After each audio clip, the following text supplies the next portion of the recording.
Kia ora koutou katoa. It's mid-spring here on Braidwood Farm, and I've felt the itch to make a what's happening video. Just a quick heads up, if you're not keen to see any home kill, maybe give this video a skip.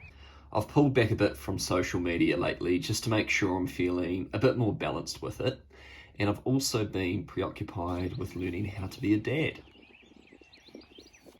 I'm feeling really behind in my spring garden this year. I've really struggled to get tomatoes started and growing to a decent size, which I think has been down to the wet and lack of sunshine over the winter and the spring so far.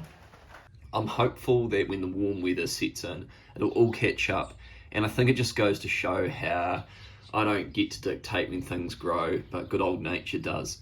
I am worried I've got a few of the tomatoes started too early, and it might stunt their growth in the long term, but I'll just have to wait and see. I have sown plenty of other seeds recently as backup if these ones don't work out. My Christmas potatoes managed to survive the snow that settled on the ground here in October, which is crazy. Hopefully the potatoes will be ready to eat by Christmas, and soon I'm going to plant out my main variety in the garden. Otherwise, I've made a start on other summer crops such as chili, capsicum, cucumber, zucchini, to name a few, and I'm even giving watermelons a go this year. Some of the zucchini, pumpkin and tomato seeds I've started are from seeds I saved from last year's plants. I've tried to make sure I at least have a couple of seeds from the packet, just in case there was some weird cross-pollination that occurred to create a not so favourable type of vegetable. So zucchini, believe it or not, happen to be the same species as pumpkins are, and potentially the zucchini plants last year might have been a little too close to the pumpkins, so I might get some weird hybrid if they cross-pollinated each other. I did try a winter garden, which was good, but probably didn't go quite as well as I hoped. I got a few cabbages, cauliflowers, and some pretty sad-looking Brussels sprouts, and then lots of greens and some leeks, and now there's lots of purple sprouting broccoli as well. The real issue, and it's the issue I have every year, is that I just couldn't keep on top of the slugs. They came in the hundreds, and I purchased the ducks in hope of controlling the slugs, but not only did the ducks not do their job, but they also got into the garden a few times to finish off the young brassicas that the slugs didn't get. So yeah, the ducks really haven't been working out. At the moment, Jenny is acting broody, and they are laying eggs now, which has been interesting to try. But I am really not sure if ducks are for me. They're escape artists, roaming much further than chickens do. They've ended up really far away at the neighbour's place. Like I said, they've caused way more damage to the garden than the slugs have. So they have been a bit more trouble than they're worth, and they could be absolutely devastating for my early summer garden. So I'm going to try and rehome them if I can. I am going to try and hang on to them until all the brown beetle emerge from underground, from their pupae, the grass scrub, just to see if they have a really good snack on them, because the brown beetle can cause a lot of damage to the fruit trees and some crops in the garden. So maybe as their last little gift to me, they can at least control the brown beetle population. The chickens are laying eggs again, which has been great, and a few of the hens gave being broody a go, but for some reason after the second week I found eggs smashed, and yeah, then it spooked them off.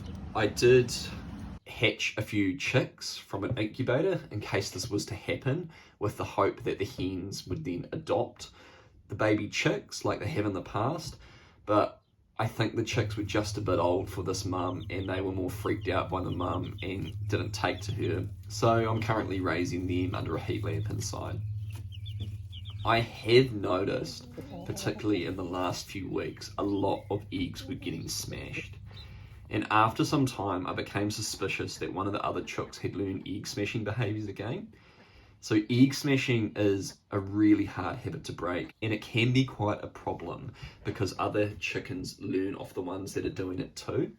I did have to put down our old chook Opal because she was smashing eggs. I'll admit I'm potentially partially to blame by not being really diligent with collecting the eggs all the time, which maybe means they're more likely to accidentally break them. But in saying that, we want to use our chickens for meat anyway, and it kind of takes the decision-making process out of it for me. So I became suspicious of one of the hens, Geralt and Shell, as they were always seen pecking at the broken site. So I tested each one overnight by themselves in the coop with an egg for temptation, and I was really confused when in both mornings neither of them had broken the egg. So it's a good thing I didn't make the assumption and kill them, because they may have been innocent. So I then went to super detective mode and set up a hidden camera to see who might be smashing the eggs. So my first footage showed one flash of a fluffy bum, but then another chook rushed in that knocked over the camera in the process. So I still couldn't quite tell which chook was doing it. Finally, I caught the rooster in the act of pecking an unbroken egg, and to confirm it was him, I set up a hidden camera, and sure enough, he was the one smashing the egg. So it had to be done. Sooty was butchered, but he will now be used to feed us for a few of our meals. The lambs this year are looking really great. It was a bit of a rocky start. I found one lamb non-responsive, damp and alone soon after being born, and managed to actually resuscitate it with some mouth to mouth. And we were up all night trying to slowly warm her and drip feed her colostrum. And I had to catch the mother every few hours and manually milk her. But I felt hopeful when she survived the next morning and actually lived through the next day. But then sadly, the next night, early in the morning, we woke up to her seizuring, and the only humane thing left to do was to put her out of her misery. We also had our other ewe who we lost due to metabolic disease, and I guess the only silver lining to this is it meant we sought veterinary help, and he identified a potential secondary issue in our sheep, that there could be an iodine deficiency. I've since supplemented the sheep with iodine in their water and a mineral block, and I think it is really showing in their condition and in this year's lambs. We've had a few rabbits around, which can be quite damaging to young New Zealand native trees. I've managed to hunt a few, and they've been really delicious to eat.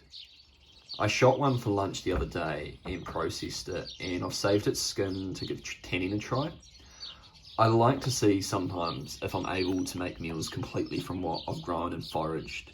So after I skinned this rabbit, I roasted it, picked some greens in this between season time before summer, but managed to get some silver beet and forage some dandelion, and we also have lots of purple sprouting broccoli in abundance. I leave my garden pretty wild at the best of times, and in the jungle I also managed to find a couple of small carrots that I could have. And then pick some sage from the food forest for seasoning. And the meal was really delicious and the rabbit really tender, tasting somewhere between maybe chicken and pork. It feels immensely satisfying to know I can feed myself, and it was really nourishing for both my tinana and my wairoa. I'm naively hoping I'm kind of like the wolves that historically managed the deer population in Scotland, keeping the rabbits moving and their numbers in equilibrium so they don't cause significant damage. But I'm sure in a very short amount of time I'll soon again feel overwhelmed by the numbers. I might need Winnie's help. While winter and spring so far has felt really dark and damp, there are so many signs of summer on the way. We had the first barbecue of the year, the pastures growing thick and green. I almost got sunburnt, and the days are getting longer and longer. I'm really looking forward to the hustle of summer and the warmth and the life that comes with it. If you made it this far, thanks for watching. Haere rā.